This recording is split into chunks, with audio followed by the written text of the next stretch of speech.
திரு அக்னீஸ்வரன், இங்க பொது எதிரியை வீழ்த்த ஒத்த கருத்துடைய கட்சிகள் என்று எடப்பாடி பழனிசாமி பயன்படுத்தக்கூடிய வார்த்தைகள் யாருக்கான செய்தி? தமிழ்நாட்டில் இருக்கக்கூடிய திமுக கூட்டணியில இல்லாத கட்சிகள் எல்லாருக்குமான செய்தி தான் அது. இங்க திமுகவை எதிர்த்து தான் தீர்மானங்கள் நிறைய போட்டிருக்கிறாங்க. 16 தீர்மானத்துல திமுகவை எதிர்த்து தான் தீர்மானம் போட்டிருக்காங்கன்றீங்க. திமுகவை எதிர்த்து தான் அதிமுகவே உருவானது. இன்ன வரைக்கும் அப்படித்தான் இருக்குது. ஆனால் தமிழ்நாட்டை பொறுத்தளவில் தேசிய கட்சிகளுக்கு இங்கு இடமில்லை. அது 2024 நாடாளுமன்ற தேர்தல் வரைக்கும் அது நிரூபிச்சு காட்டியிருக்குது. அந்த எதிர்ப்பு மழுங்கடிக்கப்பட்டிருக்குன்னு கேசிபி சொன்னதையும் நீங்க நினைவில் வச்சுக்கோங்க, சேர்த்து பதில் சொல்லிடுங்க. அது அவங்களுடைய பார்வையாக இருக்கலாம். ஆனால் தேர்தல் ஆணையத்தின்படி நாடாளுமன்ற தேர்தல் வாக்குகளின் சதவீதம் இந்த இதுல திமுக அடுத்து அதிமுக தான். அதற்கு பிறகுதான் பிற கட்சிகள். இங்க இவங்க சொல்றது எல்லாமே அவங்களுடைய கட்சியிலிருந்து அனுபவத்தை சொல்றாங்க. ஆனால் அதிமுக என்பது ஒரு நிறுவனம். அந்த நிறுவனம், அந்த இயக்கம் இன்னைக்கு திரு எடப்பாடி பழனிசாமி அவர்கள் கையில் இருக்கிறது. ஏனென்றால் புரட்சி தலைவி அம்மா அவர்களுடைய கொள்கை கடைசி வரைக்கும் யாரிடமும் போய் இந்த மாதிரி எங்க கூட்டணி அப்படிலாம் அவங்க பேசியதே கிடையாது. அஞ்சுவது யாதொன்றும் இல்லை, அஞ்ச வருவதும் இல்லை. யானையை வச்சு அப்பரடிகளை அவன் தலையை நசுக்குங்கப்பா அப்படின்னு சொன்ன போது கூட அவர் அப்பரடிகள் சொன்ன வார்த்தை அதுதான் அம்மையார் ஜெயலலிதா கடைசி வரைக்கும் பின்பற்றினார்கள். ஆக அதே துணிச்சலோடு அதே இயக்கத்தை காப்பாற்றக்கூடிய வலிமை திரு எடப்பாடி பழனிசாமி அவர்களுக்கு இருக்கு. அதை நிரூபித்தும் காட்டி வருகிறார். ஒருவேளை இவர்கள் வெளியிலே இருப்பவர்கள் அல்லது ஒருங்கிணைக்க மாட்டேங்கிறாங்க என்று சொல்லுபவர்கள் எல்லாம் அந்த தலைமையை வீழ்த்துவது எப்படி? போகிற போக்கில் ஹைப்போதெட்டிக்கல் என்று சொன்னார்கள். ஆனால் அதெல்லாம் சாத்தியப்படுமா என்று கேட்டால், ஹைப்போதெட்டிக்கல் என்று சொன்னால் ஏன் திரு அமித்ஷா அவர்கள் ஏன் கூட்டணி போட்டுட்டு போறாரு? ஆனாலும் நடிகர் விஜய் அவர்கள் செல்வாக்கு, இளைஞர் செல்வாக்கு இருக்கிறது. ஆனால் தேர்தலில் எவ்வளவு செல்வாக்கு பெற்றிருக்கிறார் என்பது இதுவரைக்கும் யாருக்கும் தெரியல. இன்னொரு விஷயத்தையும் தொடக்கத்திலேயே சொன்னார், அதிமுக ஒன்றும் விருப்பப்பட்டு பாஜகவோட போய் கூட்டணி வைக்கல, பாஜக அழைத்து அதன் அடிப்படையில் கூட்டணி உறுதியாயிருக்கு அப்படின்னு சொல்றாரு. அப்படியெல்லாம் திமுக அதிமுகவோ பாஜகவோ அப்படிலாம் எந்த தலைவர்களும் சொல்லல.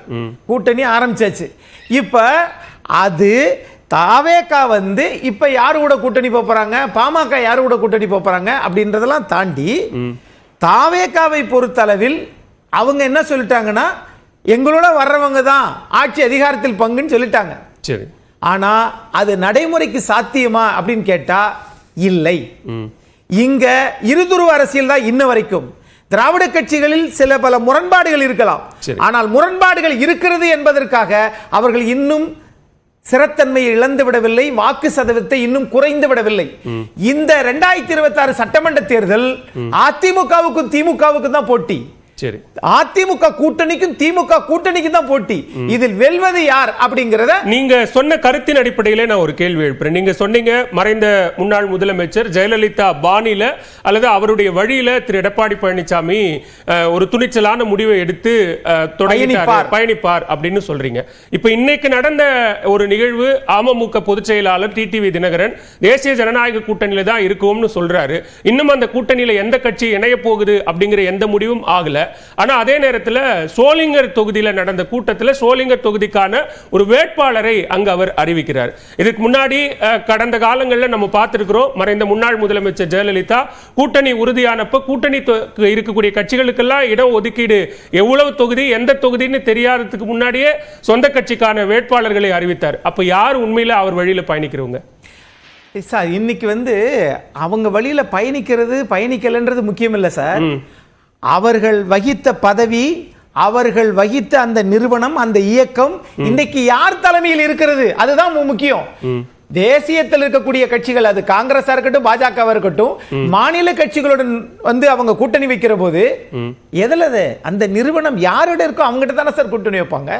ஆகவே அதில் இல்லாதவர்கள் சில இது போன்ற கருத்துக்களை அவர்கள் முடிவெடுக்கலாம். அது தேசிய ஜனநாயக கூட்டணியில் நாடாளுமன்ற தேர்தலில் அமமுக இடம் பெற்றிருந்தது சார். இன்னைக்கு அந்த கூட்டணியில தான் தொடர்றோம்ங்கிறத அவர் உறுதிப்படுத்தி இருக்கிறாரு. பிறகு ஏன் தனியா அறிவிச்சீங்க? இப்ப அதிமுக தானே இன்னைக்கு சேர்ந்திருக்கா, அல்லது அதிமுக சேரணுங்கிறத தொடர்ச்சியா சொல்லிட்டு இருந்தவரும் டிடிவி தினகரன் தானே? அவர் சொன்னதுனால தான் சேர்ந்துருச்சா? ம். சரி, அவர் சேர்ந்ததுனால தான் நீங்க தனியா அறிவிச்சிட்டீங்களா? ம். அப்ப உங்க சொல்லுக்கும் உங்கள் செயலுக்கும் முரண்பாடு இருக்கா? அது தேசிய ஜனநாயக கூட்டணியாக இருந்தாலும் அதிமுக பாஜகவுடன் கூட்டணி வைத்ததாக இருந்தாலும் அதுல முரண்பாடை நம்ம பார்க்கலையா? ஆகவே இங்க தனக்கு கிடைத்தவர்கள் கடல்ல போய்கிட்டு இருக்கும் போது நீச்சல் தெரியாதவங்க ஒரு பாம்பு கிடைத்தால் கூட அதை கயிறு என்று நினைத்து கரையிலே சேரணும்னு நினைப்பாங்க. அது மாதிரி தான் இன்றைக்கு அண்ணா திராவிட முன்னேற்ற கழகம் அந்த நிலைமையில் இல்லை. தேசிய ஜனநாயகிகள் இடம்பெற்றிருப்பவர்கள் அந்த நிலைமையில ஒரு குழப்பத்தில் இருக்கிறாங்க. அதுக்கு நாம பொறுப்பு கிடையாது. இருந்தாலும் இது திரு அமித்ஷா அவர்கள் முடிவெடுக்க வேண்டிய விஷயம். இங்க திரு எடப்பாடி பழனிசாமி அவர்கள் அதற்கு ஒன்றிணைவோ. தமிழ்நாட்டில் தலைமை திரு எடப்பாடி பழனிசாமி தானே சார். இங்க எந்த கட்சி சேரலாம் சேரக்கூடாதுன்னு முடிவெடுக்கிற ஒரு அதிகாரமும் திரு எடப்பாடி பழனிசாமி கிட்ட இருக்குதானே? முதலமைச்சர் வேட்பாளர் எடப்பாடி பழனிசாமி. சரி. அதிமுக தலைமையில் தான் கூட்டணி. சரி. கூட்டணி ஆட்சி இல்லை. ஆனா முடிவெல்லாம் அமித்ஷா தான் எடுப்பார். எப்படி? இப்ப நீங்க தான் சொன்னீங்க. சொன்னதெல்லாம் யாரு? எங்கிருந்து சொன்னாரு? அமித்ஷா தானே சொன்னாரு. சரி. தமிழ்நாட்டில இருந்து தானே சொன்னாரு. இந்த கூட்டணியில அமமுக இருக்கணுமா வேணாமாங்கறத திரு எடப்பாடி பழனிசாமி தான் முடிவு செய்வாரா? அதிமுகவுக்கு அதுக்கு என்ன சார் சம்பந்தம்? அதையே இங்க தமிழ்நாடு தேசிய ஜனநாயக கூட்டணிக்கு தமிழ்நாட்டுக்கு தலைமை அதிமுக தான். அக்கட்சியினுடைய பொதுச் செயலாளர் எடப்பாடி பழனிசாமி தான்.